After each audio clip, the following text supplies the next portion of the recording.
Greetings, Cubs fans. Welcome to Wrigleyville South. And konnichiwa to our Japanese contingent. We are ready.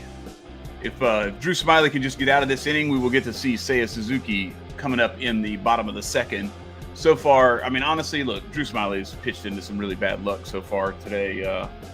He's given up some really soft contact, and somehow it has found holes, either right through the infield or dropping in front of Jason Hayward a minute ago. But so this was a funny thing. I was listening to the broadcast as I was coming over, and Seiya Suzuki apparently was speaking to Rick Sutcliffe, who's one of the color commentators, former Cubs pitcher, Cubs great. Rick Sutcliffe, he's actually been on the broadcast for both of Seiya Suzuki's spring home runs so far with the Cubs. So what Seiya Suzuki was asking him was, he's like, "Hey, are you working today?" And he goes, "Yeah, I'll be there." He's like, "You working opening day?" So he definitely wants to get some of that good luck, because apparently Rick Sutcliffe is definitely good luck for one Mr. Seiya Suzuki. So we're looking forward to this. This is kind of an interesting, a little bit of a different twist on the lineup, because Suzuki has typically filled in that number 2 spot in the lineup in the batting order, and the Cubs have gone with a more right-hand heavy lineup. But today, facing Vince Velasquez with the White Sox, Suzuki is dropped down into the 6th hole. So today you have Rafael Ortega, followed by Nick Madrigal, and then it's Ian Happ. Let's see, I'm trying to remember. Hang on just a second. Let me pull it up. I had it. Come on. No. Phone acting goofy. Give me just a second here. All right. Come on now. There we go. So Ortega playing at DH is actually, and it's funny because it's like the lineup that Fangraphs had put together for the most part. But anyway, Rafael Ortega at the top of the order at DH, then Nick Madrigal, Wilson Contreras, Ian Happ. So you've got righty, and then, lefty, righty, and then Ian Happ switch hitting, but he's going to be batting from the left side against a right-hander, Vincent Velasquez.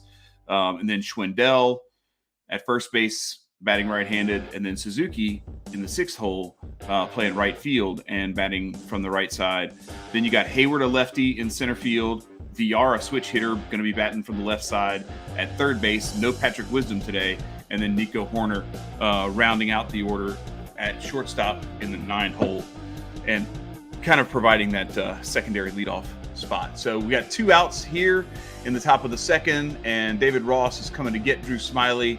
He's thrown 50 pitches in an inning and 2/3. Really, honestly, look, he's had some really bad luck.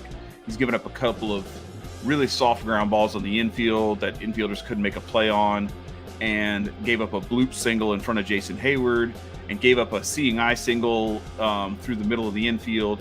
So this is one of the things that I like to try to keep people, especially like my baby brother. He's a huge Cubs fan too. I kind of got him into that when we were kids, but he can get a little caught up in, and a lot of folks, more casual, I guess, sports fans, baseball fans, can get caught up in the results of some of these spring training games. And I tried to always, kind of talk him down off the ledge a little bit, that the spring training stuff doesn't matter in terms of the results. What you're looking for in spring training is you're looking for the process. You're looking for execution. You're looking for conditioning, and whether people are in the right shape and are ready, they're seeing the ball well, or in the pitcher's case, their mechanics are good, their rhythm is good, they're putting the ball where they want to put it, and getting the kind of contact that they want to get.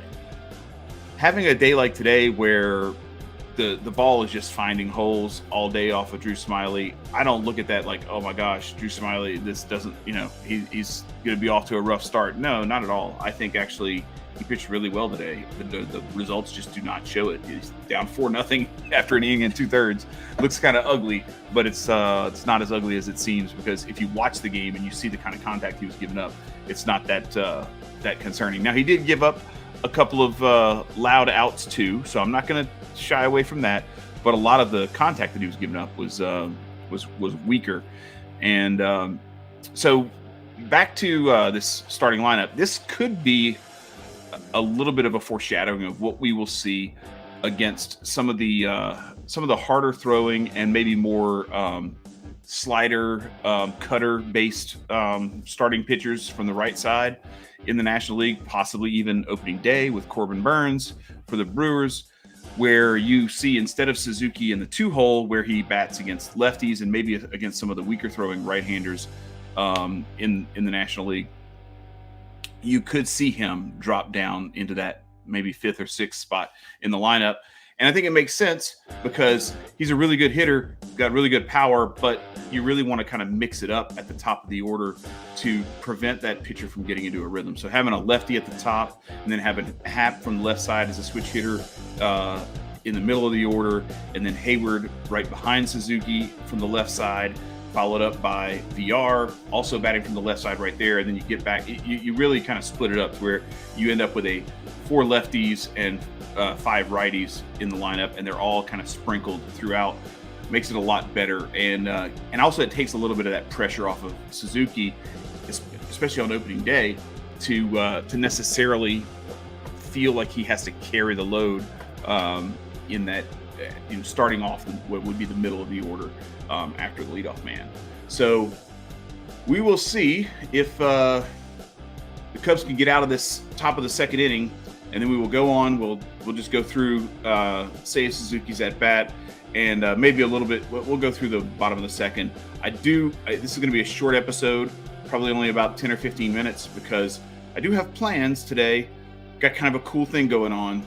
My dad, one of his friends, and my 2 sons and I are going to be going to New Orleans for the national championship, college basketball national championship between Kansas and North Carolina. So that's pretty exciting.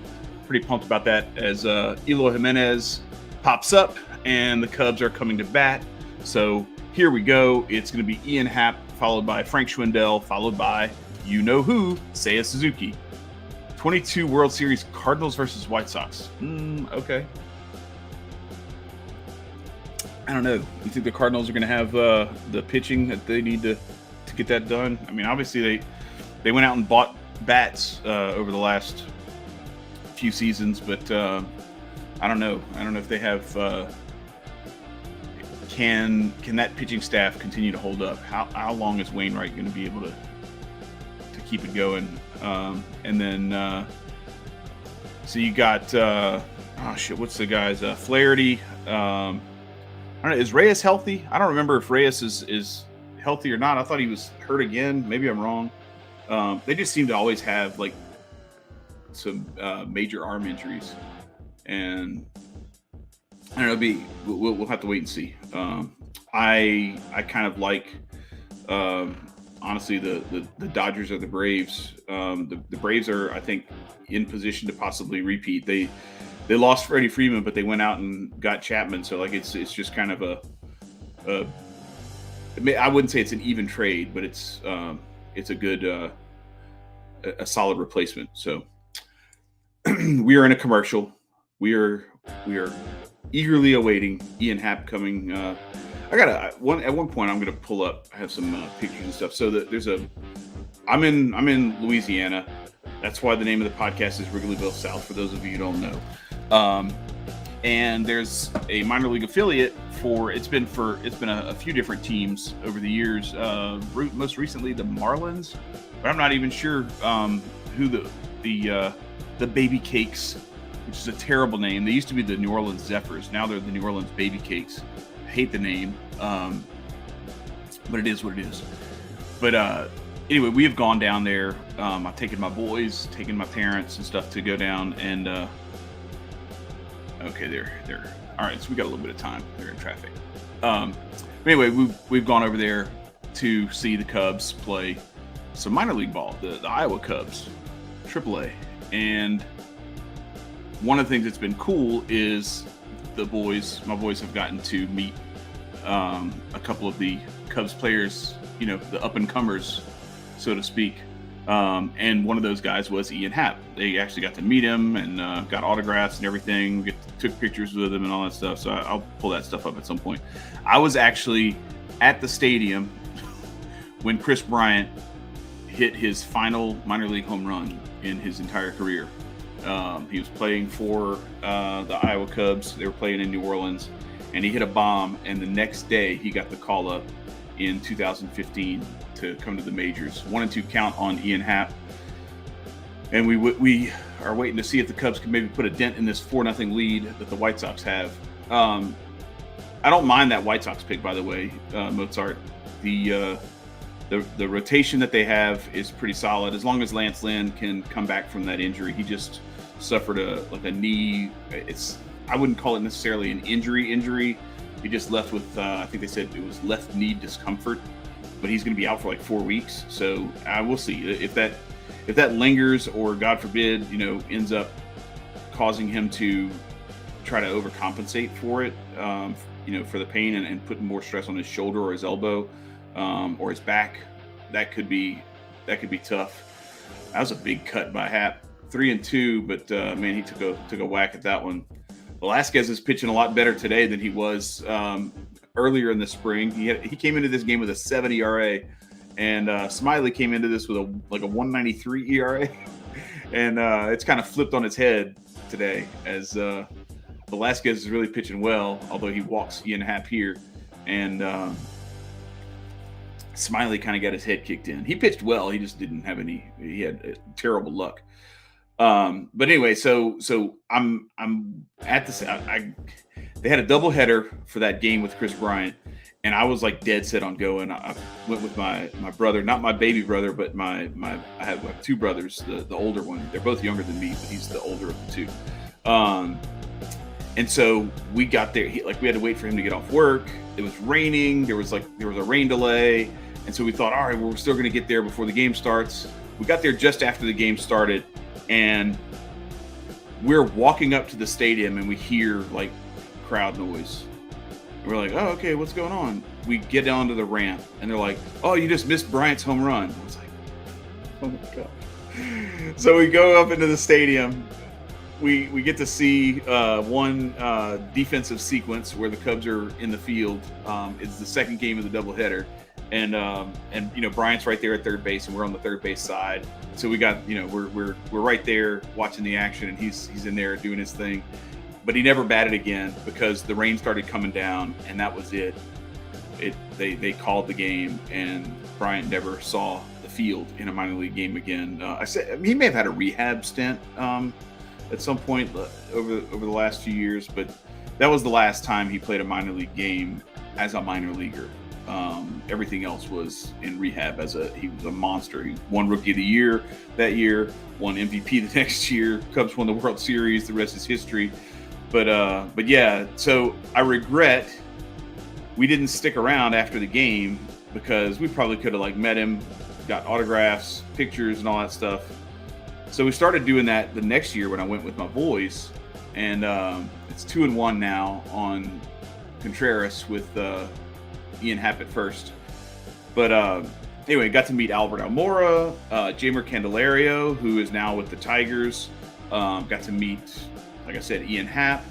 I got to meet a handful of guys. So anyway, that's been pretty fun, and I look forward to probably trying to do that again.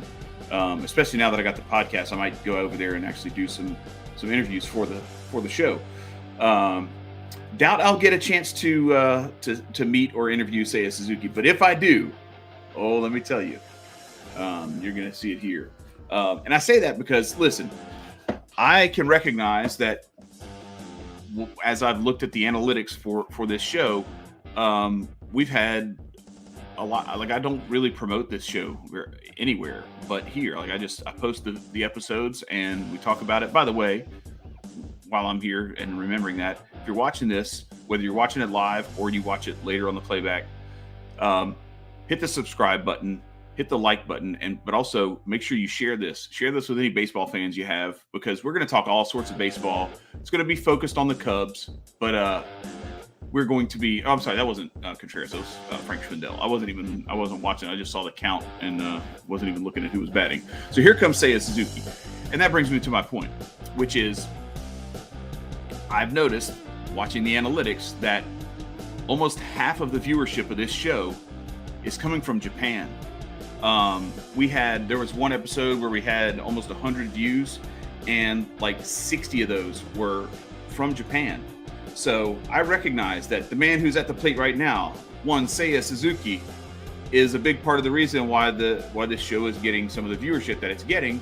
And so I'm going to keep on promoting the man, because I'm excited about him too. I'm pumped that the Cubs signed him, and I'm really excited to see how he sets the league on fire and takes it by storm in his inaugural campaign. 0-1, that was a nice little curveball that Vince Velasquez threw. Not a big up and down break, but a nice little, I don't know, I guess, 3-8 break. Another one right there. That one's in the dirt, though.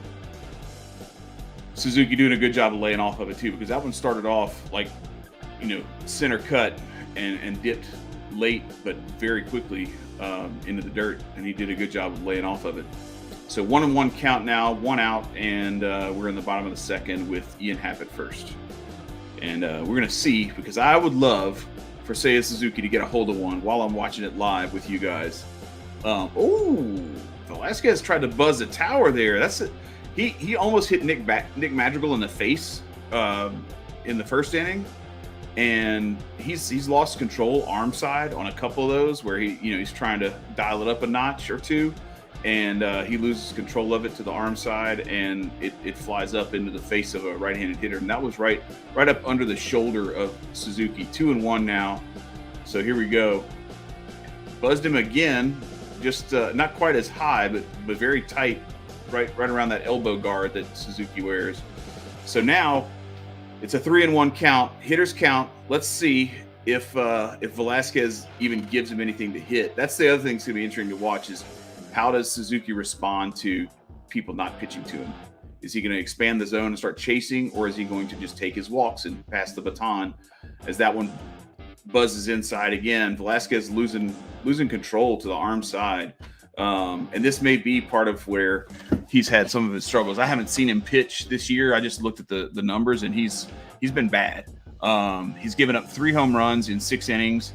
He's given up 9 hits, and I think it was like 3 walks, 5 strikeouts, 9 hits, 5 earned, and 3 home runs in the 6 innings coming into this game. So he has now pitched 7 2/3 innings, and now it's first and second with 1 out, and here comes Jason Hayward to the plate. So anyway, we'll see how it goes. So we're gonna wrap this inning, and when this inning concludes, we will wrap the show up, because I got to get down to New Orleans to watch the national championship with the fam, and that's going to be exciting. That's going to be fun, and we will be broadcasting live from New Orleans, from the Superdome, hopefully, provided I have good enough signal in the venue. We will be doing that on the Men of Order channel. So if you want to tune into the Men of Order channel, please do, because I'll be going live from there. And it looks like I lost my feed there on the TV. Okay, here it comes. It's back. 0-1 to Hayward, and we took a good rip at that one, but he fouled it back. Dang, that was a good pitch to hit, good pitch to drive, and possibly even get in a couple of runs if he split a gap. But he just missed it, fouled it straight back. Just a little bit under it. But yeah, I think the White Sox isn't a bad call for the American League. Although I don't know. I've got to look at it. I need to really dig in, because to be perfectly honest, I haven't spent a lot of time going through each roster to see who I really, really like. But I'll remember that. Sox Cardinals. You're just trying to mess with me because I'm a Cubs fan. So you could go with the 2 teams that give Cubs fans the most shit. I got you. I see you working, trying to get under my skin. But I'll take note of that.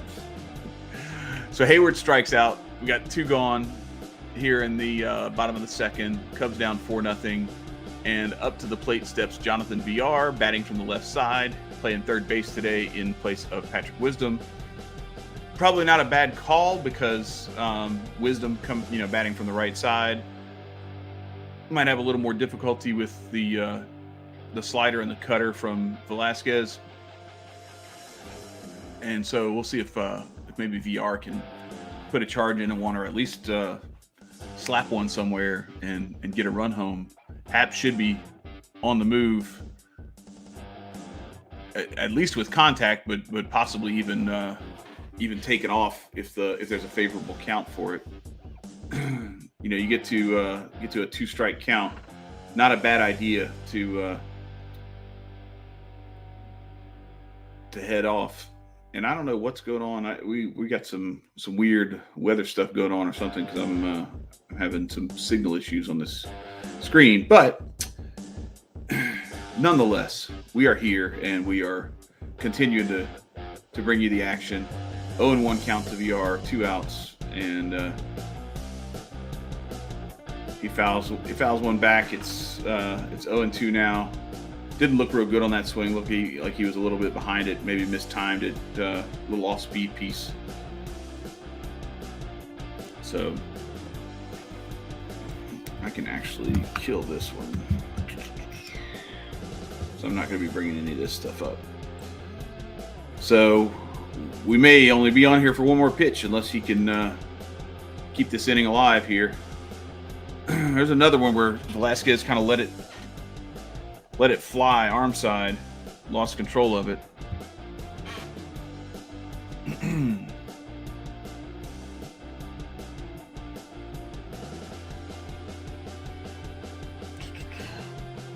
All right, so 1-2. And he struck him out, so that'll do it for the Cubs in this inning, and that'll do it for this edition of Wrigleyville South. I am Chad. We got to see Seiya Suzuki take a walk. I know it's not the most exciting thing in the world, but I do like the fact that he laid off of a couple pitches where it looked like Velasquez was clearly pitching around him, and he held his own and didn't chase anything. So that's a good sign. And we're only one more game away from opening day. Opening day is this Thursday, April 7th. So we're looking forward to that. Let's go, Cubs fans. Let's get it done. Let's fly the W. And I will see you all next time. Peace.